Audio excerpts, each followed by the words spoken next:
Hi, I'm Matt from Untrained Terrain, and today we're talking about Penny Boudreau. It's a case that takes place in my hometown of Bridgewater, Nova Scotia.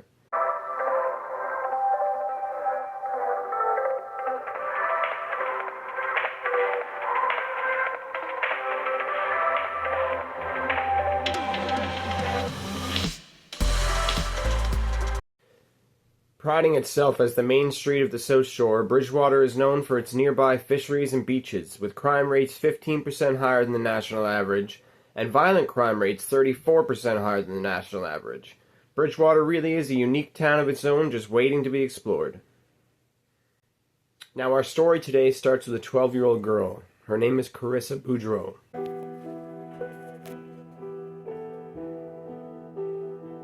Karissa was just your average 12-year-old girl. She liked to dance in her room to Spice Girls and Hilary Duff. She went to school at Bridgewater Elementary School. She was just a happy kid, you know. She was all around go-lucky and happy. Karissa Paige Boudreau was born October 4th, 1995 to parents Penny and Paul Boudreau. Karissa was the first and only child to the couple. Karissa was just your average kid, you know. She loved her friends. She loved school, you know. She loved art. She loved dancing, you know. She was just your average kid. She was a happy kid. Penny Boudreau was born in 1974 in Ontario, Canada, as Penny Patricia Dow. Her father, Barry Dow, took Penny with him and moved to Clark's Harbour, Nova Scotia, after he and his wife split.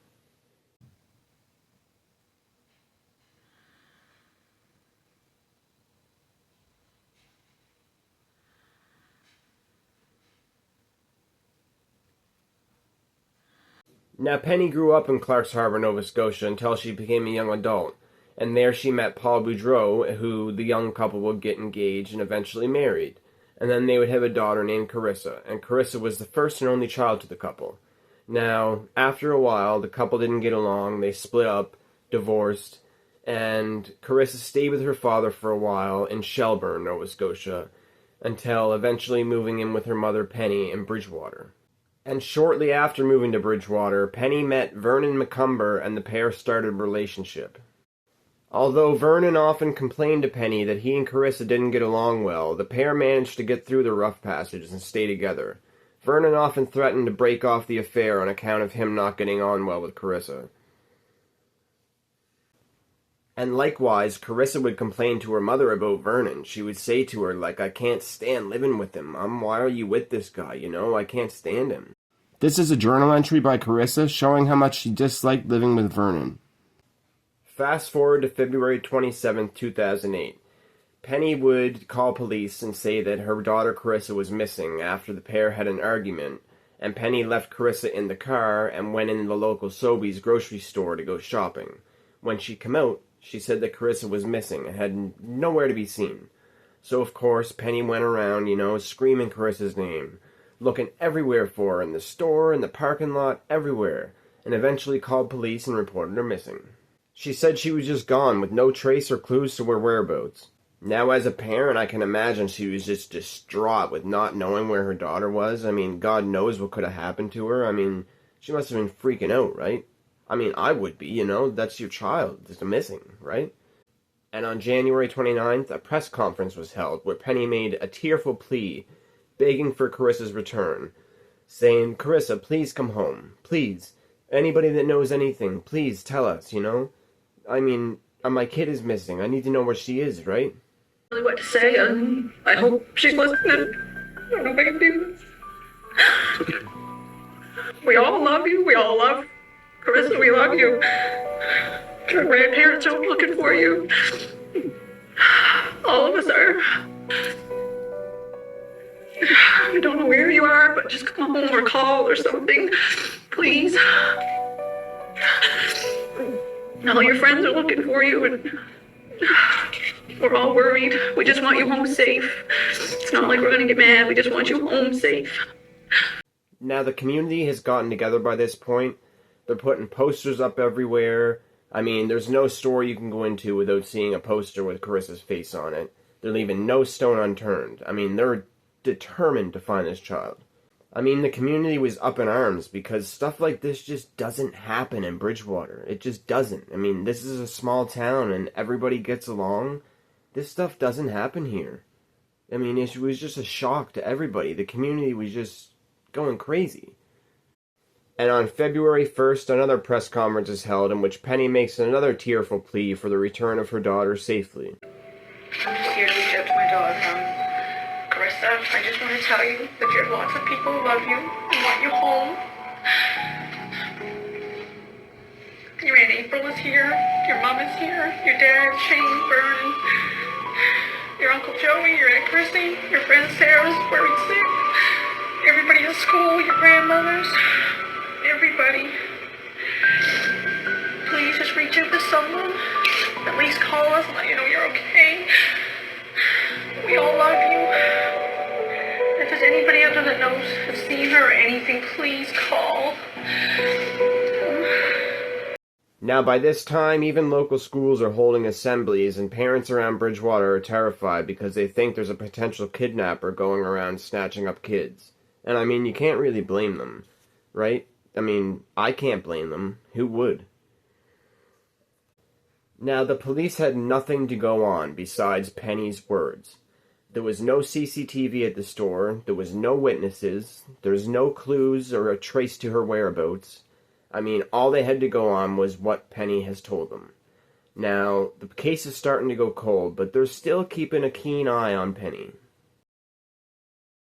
And on February 6th, after a week of searching the grounds and through the rivers with divers, they confirmed that Karissa was not in the river that ran through the town. Now, Bridgewater Police Services and RCMP were doing everything they could to find Karissa, but every rock they turned just recovered more dirt. Shortly after 11 a.m. on February 9th, a passerby spotted what seemed to be a body in the snow in the riverbank. Said person called police, who showed up and recovered the body from the snowy riverbank. That body was confirmed to be Karissa Boudreau's, and the RCMP and Bridgewater Police held a press conference to state that the missing person investigation has now turned into a homicide investigation.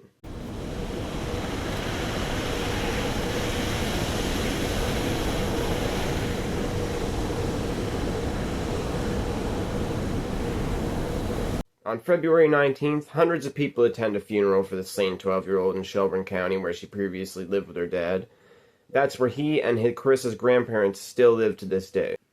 Now, this is how stupid Penny Boudreau is. She was confronted by police posing as gangsters, and it's known as the Big Brother in Canada, where they investigate and they pose as gangsters and they try to get information from criminals. Well, they told her that they could help her case and help deter police from investigating her if she told them what happened. So she told them everything that happened. She even gave them a written account of everything that happened, including, sadly, when she was kneeling on her daughter's chest, killing her, strangling her with twine, and her daughter's last words were, "Mommy, don't." 34-year-old Penny Patricia Boudreau was arrested on Friday, June 13th in Halifax. She will answer to the charge of first-degree murder on Monday, June 16th at Bridgewater Provincial Court. 34-year-old Penny Patricia Boudreau will be appearing in Bridgewater Court Monday at 9:30 to face charges. Police then arrested Penny on June 14th and charged her with first-degree murder. After being arraigned of the charges on June 16th, Penny appears for her second time on December 4th, where she rocks back and forth with crocodile tears rolling down her cheeks. And on January 30th, 2009, Penny pleads guilty to second-degree murder and is sentenced to life without parole for 20 years for the murder of her daughter. Now, this is after months and months of torture for the family, and it's a sigh of relief that there's finally justice for Karissa. Penny Boudreau pleaded guilty to second-degree murder today, admitting she killed her 12-year-old daughter Karissa because the child was in the way of her relationship with her boyfriend. The court heard that Boudreau had been contemplating the murder for several days. On January 27, 2008, she drove around with Karissa and stopped at the Bridgewater Sobeys. She was alive and well when she was at the parking lot at Sobeys, and when Miss Boudreau made the call to Mr. McCumber and reported her missing. She was still in the car, still alive, and it was from there at the Sobeys that she took her to the Williams Head Road and strangled her. Our understanding from what Miss Boudreau described, she was slumped in the passenger seat in the well area, likely not visible to the public. And at that point, she drove her up to Tim Hortons, took the coin, put it in a Tim Hortons cup, and put it into a Tim Hortons garbage can, where obviously with the many Tim Hortons cup would never be discovered. The understanding that we have for motive appeared to be twofold from the statements she gave to the undercover operator. The first and primary motivating factor appeared to be that she felt that Carissa's presence was a danger to the relationship continuing between her and Vernon, and that she had to kill her to take care of that problem. And secondly, there was discussion by her about